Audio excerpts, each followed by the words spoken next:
Chanakya international academy உங்களுக்குள் இருக்கும் தலைவரை வெளிக்கொண்டு வரும் பியூர் பாலிடிக்ஸ் பயிற்சி பட்டறை. நேரடி மற்றும் இணைய வழி. கான்டாக்ட் 7338824242. புதுச்சேரி மத்திய பல்கலைக்கழக கிளையில் மாணவிகளுக்கு பாலியல் துன்புறுத்தல் கொடுத்த பேராசிரியர்கள் மீது நடவடிக்கை எடுக்க கோரி போராட்டத்தில் ஈடுபட்ட மாணவர்கள் கைது செய்யப்பட்ட சம்பவம் பரபரப்பை ஏற்படுத்தியுள்ளது.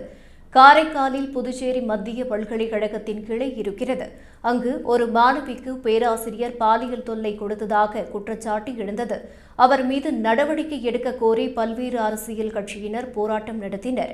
மேலும் துணைநிலை ஆளுநரை சந்தித்தும் அரசியல் கட்சியினர் மனு கொடுத்தனர். இந்நிலையில் மேலும் ஒரு ஆராய்ச்சி மாணவிக்கும் பேராசிரியர் பாலியல் தொல்லை கொடுத்ததாக புகார் எழுந்தது.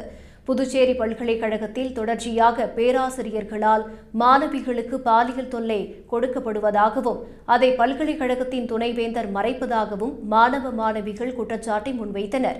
பல்கலைக்கழக கிளையின் வளாக தலைவர் மாதவையா மீது நடவடிக்கை எடுக்க வேண்டும், பேராசிரியர்களை பணிநீக்கம் செய்ய வேண்டும், பாலியல் புகார் குறித்து விசாரிக்க கமிட்டியை அமைக்க வேண்டும் போன்ற கோரிக்கைகளை வலியுறுத்தி துணைவேந்தர் அலுவலகத்தை முற்றுகையிட்டு 100க்கும் மேற்பட்ட மாணவர்கள் தர்ணாவில் ஈடுபட்டனர்.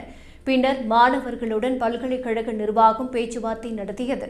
ஆனால் மாணவர்கள் கலைந்து செல்லாமல் இரவு நேரத்திலும் போராட்டத்தில் ஈடுபட முயன்றனர். இதனால் போராட்டத்தில் ஈடுபட்ட மாணவர்களை போலீசார் கைது செய்ய முயன்றனர். அப்போது இரு தரப்பினருக்கும் இடையே தள்ளுமுள்ளு ஏற்பட்டது. இதனால் புதுச்சேரி பல்கலைக்கழக வளாகமே பரபரப்புடன் காணப்பட்டது.